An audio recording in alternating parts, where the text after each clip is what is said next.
When things are in your first house, there is really no separation between you and that thing, which means that you very well may not be the most conscious of the fact that that thing is part of your main identity, so to speak.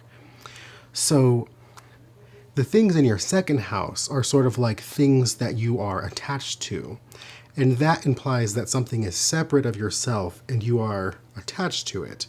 But when things are in your first house, you just sort of are those things, whether you are aware of that or not. You may not become aware of how much you are the things in your first house until you get a little bit older and do some reflection.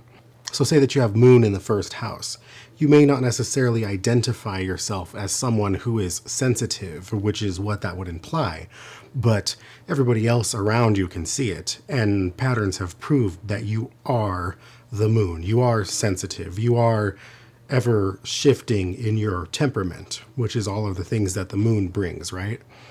Someone who has Mars in their first house may not identify with being aggressive or assertive or direct, but as I said, everyone can see it except for themselves. And then once they kind of like integrate and learn, they're like, oh, okay, yeah, I see. I'm a Mars in the first house person. That's one of the more infamous kind of ones. Pluto in the first house causes a person to have a lot of intensity or this sort of energy of transformation that is very at the forefront of their personality. And that's really the name of the game when it comes to first house placements. It is what is at the forefront of your personality. So this is not to be mistaken with your ascendant. The ascendant is a point that is on the eastern horizon at the time of your birth. The first house sort of comes off of that point and it encompasses a certain amount of degrees. Things can be in your first house, but not conjunct to your ascendant. So the closer something is to your ascendant, the more that that thing will show up in your demeanor and your looks and your temperament.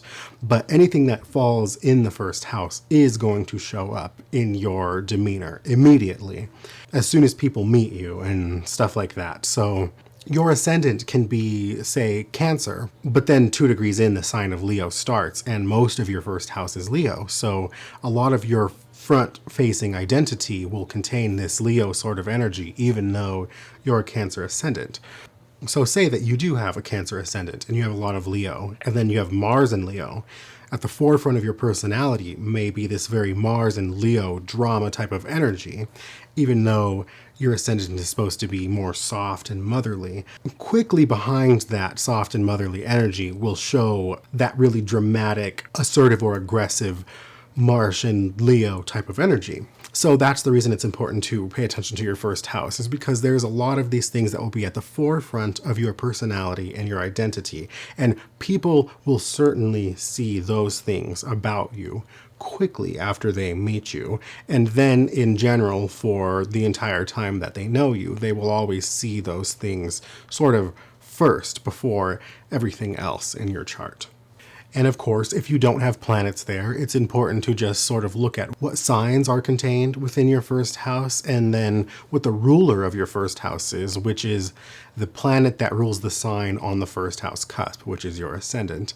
And then to see where that planet falls in your chart, and that will show you sort of how that energy plays out in your life. So comment below and tell me what's in your first house, and then I can tell you sort of more about what that might look like. And I also do personal readings, and you can find that link on my profile.